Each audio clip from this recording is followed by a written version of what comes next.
بسم اللہ الرحمن الرحیم۔ کتاب بحار الانوار میں کتاب الغیبہ سے منقول ہے کہ حضرت ابو حمزہ سمالی بیان کرتے ہیں، ایک دن میں امام محمد باقر علیہ السلام کے پاس تھا۔ جب آپ کے پاس سے لوگ اٹھ گئے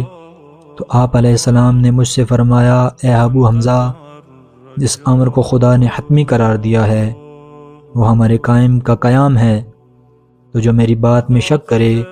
وہ خدا کے سامنے کافر پیش ہوگا۔ پھر آپ نے فرمایا، میرے ماں باپ ان پر قربان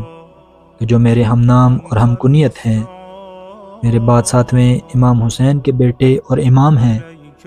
میرے ماں باپ ان پر فدا۔ وہ زمین کو عدل و انصاف سے یوں بھر دیں گے جیسے وہ ظلم و جور سے بھر چکی ہوگی۔ اے ابو حمزہ، جس نے انہیں پا لیا اور ان کے لیے وہ کچھ تسلیم کیا کہ جو اس نے حضرت محمد مصطفیٰ صلی اللہ علیہ وسلم اور حضرت علی علیہ السلام کے لیے تسلیم کیا تو اس پر جنت واجب ہے، اور جس نے نہ مانا